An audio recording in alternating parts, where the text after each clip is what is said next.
Na época da escola, a gente comprava doces depois da aula e a gente jogava bola e tomava refri no parque. Olá pessoal, aqui é o Peterson do canal Inglês em Movimento e hoje eu quero falar com vocês um pouco sobre como contar eventos do passado, coisas que costumávamos fazer no passado em inglês. Essas duas primeiras frases podemos traduzi-las da seguinte forma: na época da escola, a gente comprava doces depois da aula.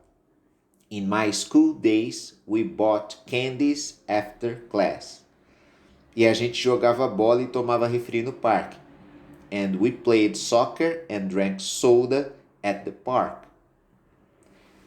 Nós usamos o passado simples nessas frases. Só que tem um pequeno problema. Quando a gente usa o passado simples, o simple past, como aí está, nós não damos a ideia de que era um costume que nós tínhamos no passado.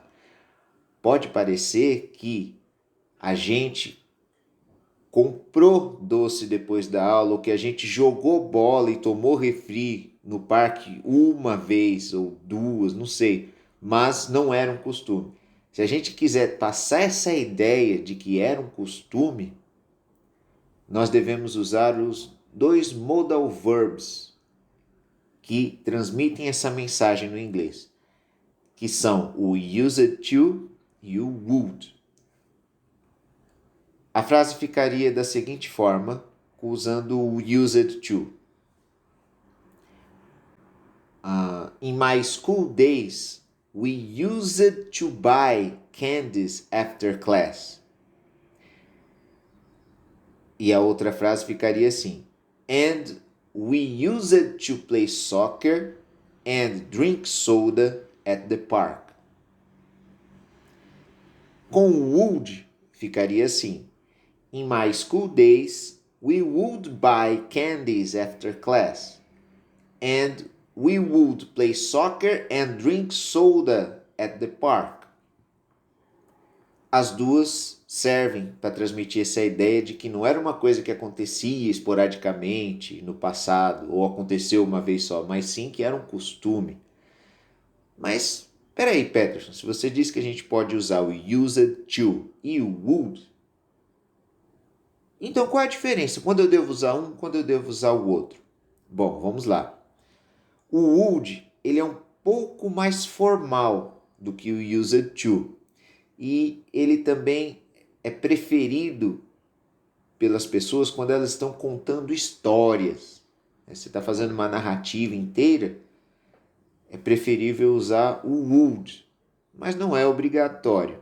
É que se costuma usar mais o would quando se tem contação de histórias assim.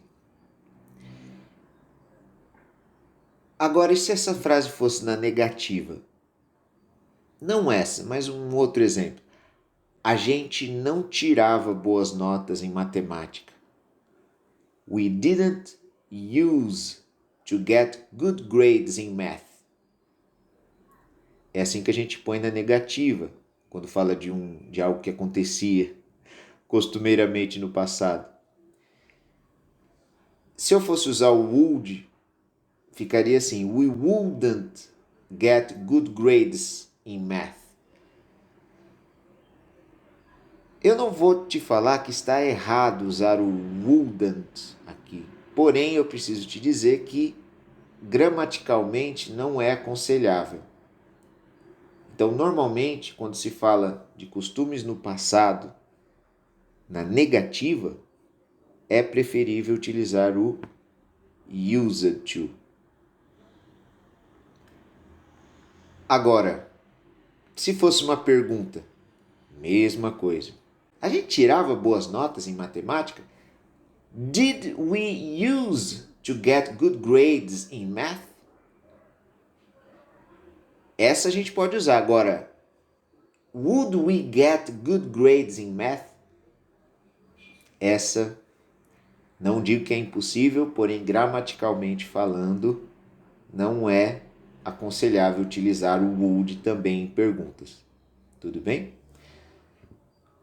Outro caso em que não é muito bom usar o would, apesar de não ser impossível, é quando nós temos frases com stative verbs.